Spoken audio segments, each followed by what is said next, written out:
ఇది అమలు జరగాలి, దీనికే మేము కట్టుబడి ఉంటామని ఇద్దరు చెప్పారు కదా. ఆ ప్రకారంగానే రాయలసీమ లిఫ్ట్ స్టార్ట్ అయిందని చెప్పని కేంద్రం సమాధానం చెప్పింది.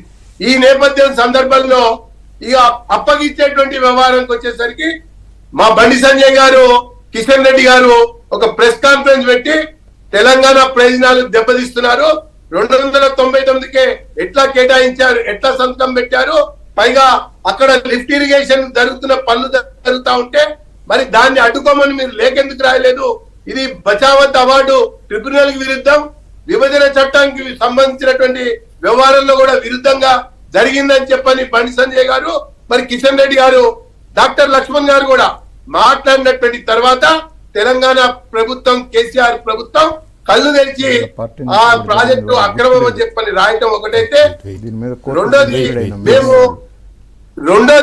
రెండోది అప్పగించేటువంటి వ్యవహారం ప్రాసెస్ మొదలైంది.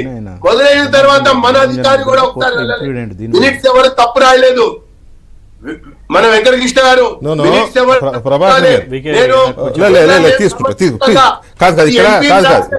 కీలకమైన పాత్ర వాళ్ళది. వెంకటకృష్ణ గారు ప్రభాకర్ గారు ఒక మాట, ప్రభాకర్ గారు ఒక మాట ఇదొక్కడి వినండి. అసలు ఎంపీలు రాసింది ఒక రిప్రజెంటేషన్ లో ఏమని రాశారంటే మినిట్ రికార్డ్ లో తప్పు జరిగిందని, రికార్డ్ ఏం కూడా తప్పు జరగాల. అప్పటి వరకు కూడా తెలంగాణ ప్రభుత్వం అప్పగించడానికి సుముఖంగానే ఉంది, అప్పగించే ప్రాసెస్ ప్రారంభమైంది. ఇది కార్యదర్శుల స్థాయిలో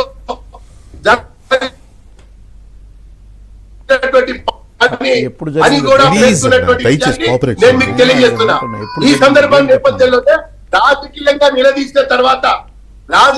నిలదీసిన తర్వాత ప్రశ్నించినటువంటి తర్వాత అప్పుడు కళ్ళు తెరిచినటువంటి అప్పగించే కార్యక్రమం. ప్రభాకర్ గారు క్లారిటీ కావాలి.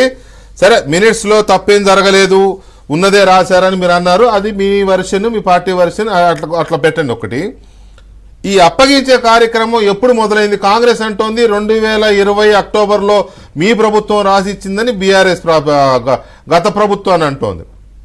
నో నో నో నో మీరు తప్పుదోవ పట్టిస్తున్నారు, మొన్న మీరే రాసిచ్చారని వీళ్ళు అంటున్నారు. కాదు వెంకటకృష్ణ గారు, అప్పగిస్తామన్నటువంటి విషయం, బోర్డు ఏర్పాటు చేయాలన్నటువంటి అంశం, ఈ ప్రాజెక్ట్ అన్ని ఆ పరిధిలోకి తీసుకురావాలన్నటువంటి విషయం కేసీఆర్ గారు సంతకం పెట్టారు, జగన్ గారు సంతకం పెట్టారు. ఇద్దరు సంతకాలు పెట్టినటువంటి తర్వాతనే ఆ పనుల ప్రక్రియ ప్రారంభమైంది. Governments may come and go, but bureaucracy will be there. Bureaucracy will be there and every minutes of the meeting will be recorded. It is on paper. It is on paper.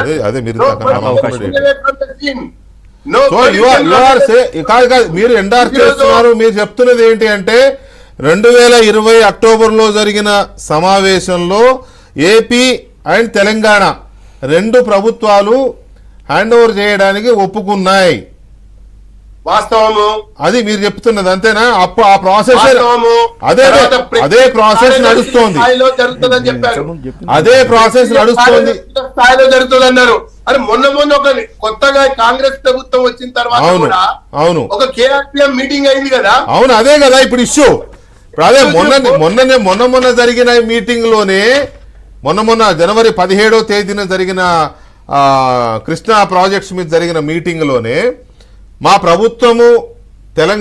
ప్రభుత్వము చెప్పింది ఒకటి, మీ కార్యదర్శి రాసింది ఒకటని కాంగ్రెస్ ప్రభుత్వం చెప్పిన దాన్ని BRS ఎంపీలు సమర్థిస్తూ కేంద్ర ప్రభుత్వ కార్యదర్శి రాసిన మినిట్స్ తప్పు పెట్టారు. అది కదా ఈ కాపీ, ఈ డాక్యుమెంట్ యొక్క ఒరిజినల్ స్పిరిట్. ఇది అర్థం కావట్లేదు ఎవరికి. ఎవరు ఎగదోస్తున్నారు, ఎవరు గేమ్ ఆడుతున్నారు, వాటర్ గేమ్ ఎవరు ఆడుతున్నారు? వెంకటకృష్ణ గారు, ఇదే పాయింట్ ఏంటంటే మీరు గమనించాలి. ఇప్పుడు రెండు దేశాల నడుమ ఒప్పందం జరుగుతుందండి, వాణిజ్య వ్యాపార లేకుంటే ద్వైపాక్షిక ఒప్పందాలు జరుగుతాయి. అప్పుడు ప్రధానమంత్రులు, విదేశాంగ మంత్రులు సంతకాలు పెడతారు. సంతకాలు పెట్టిన తర్వాత కార్యదర్శులు